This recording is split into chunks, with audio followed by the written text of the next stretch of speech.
আসসালামু আলাইকুম। আজকে আমি মুগ পাকুন পিঠা বানাবো। আর তার জন্য আমি ফ্রিজ থেকে চাউলের গুঁড়িগুলো নামিয়ে নিলাম। আমার এই গুঁড়িগুলো ফ্রিজে ছিল, ফ্রিজে ঠান্ডাটা ছাড়ানোর জন্য আমি এটাকে নামিয়ে নিলাম।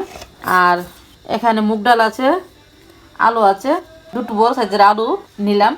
প্রথমে মুগ ডালগুলোকে ধুয়ে পরিষ্কার করে তারপর আলুগুলোর সাথে দিয়ে লবণ হলুদ দিয়ে ভালো করে সেদ্ধ করে নেব। তো ডালগুলোকে ভালো করে ধোয়ার পর চুলায় বসিয়ে দিলাম। এবার আলুগুলো সাথে দিয়ে দেব, দিয়ে সামান্য হলুদ আর লবণ দিয়ে সেদ্ধ হতে দেব। আমি পানিটাকে শুকিয়ে নেব একেবারে, জন্য পানির পরিমাণটা কমিয়ে দিলাম। সেদ্ধ হতে যতটুকু লাগে ততটুকুই। এবার একটা ঢাকনা দিয়ে ডেকে দেব। আর আলুটা যখন সেদ্ধ হয়ে গেল তখন আমি পানিটাকে তুলে নিয়েছিলাম। পানিটাকে তুলে ডাল আর আলুগুলোকে এভাবে ভেঙে দিয়েছি। বাকিটা নামিয়ে মিশিয়ে নেব।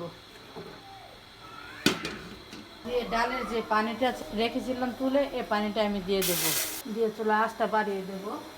পানিটা বলক আসার জন্য ডেকে দেব। পানিটা বলক এসে গেলে এবার আমি চাউলের গুঁড়িগুলো দিয়ে দেব সেদ্ধ হওয়ার জন্য। লবণটা আমি খুব অল্প পরিমাণে দেব, যেহেতু আগে লবণ দেওয়া আছে। দিয়ে এবার ডেকে দেব। চুলা আঁচটাকে একদম কমিয়ে দেব ভালো করে সেদ্ধ হওয়ার জন্য। আর এদিকে আমি ডালটাকে আর একটু ভালো করে মতে নেব, যাতে কোনো দানা না থাকে।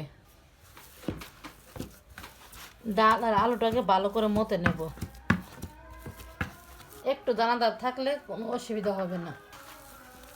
দেখুন আমার এটাতে কিন্তু একটু হালকা হালকা দানাদার আছে। এই সামান্য দানা থাকলে কোনো অসুবিধা নেই। তো গুঁড়িটা সেদ্ধ হয়ে গেছে। এ পর্যায়ে একটু গুঁড়িটাকে মিশিয়ে নেব আমি। মেশানো হওয়ার পরে 10 মিনিট এটাকে ডেকে রেখে দেব চুলার আঁচটাকে নিভিয়ে। ভালো করে মেশানো হয়ে গেছে। এবার এটাকে 10 মিনিট ডেকে রেখে দেব। তো এবার ডাল আর আলুর মিশ্রণটার মধ্যে সম্পূর্ণ গুঁড়িগুলো ঢেলে দেব। এগুলোকে ভালো করে মিশিয়ে নেব। মেশানো হয়ে গেলে 4টা ডিম দিয়ে দেবো এতে। ডিমগুলো দিয়ে ভালো করে মিশিয়ে মেখে নেব।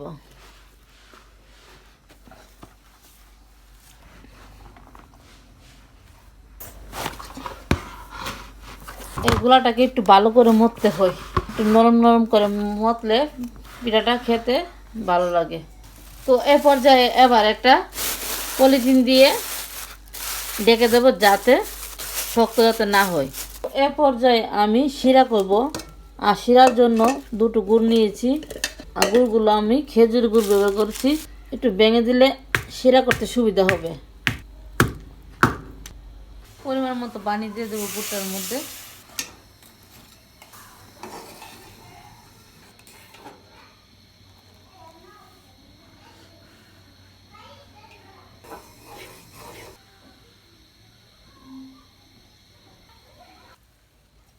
তো আমি এখানে পিঠাগুলা থেকে অল্প পরিমাণে নিয়ে নিলাম। উপরে একটু হালকা তেল দিয়ে দেব।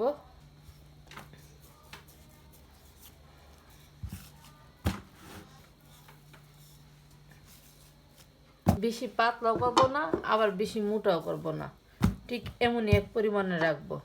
এই তো দেখুন পিঠার পুরুত্বটা দিকে কিন্তু একই রকম। এবার এগুলোকে কেটে নেবার পালা।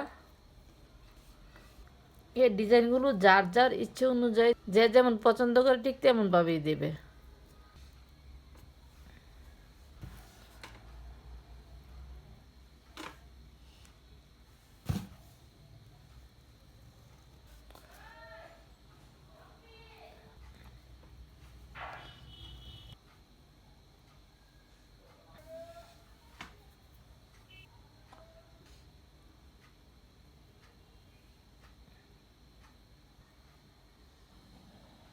ডুবন্ত তেলের মধ্যে এগুলোকে ভেজে নেব।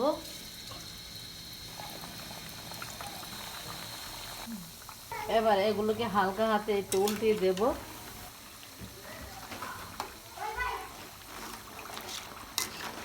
ঠিক এ পর্যায়ে আসার পর পিঠাগুলো আমি উঠিয়ে নেব, আর ভাজবো না। উঠিয়ে আমি গুড়ের শিরা দিয়ে দেবো, যে শিরাটা করে রেখেছিলাম সেই শিরা দিয়ে দেবো।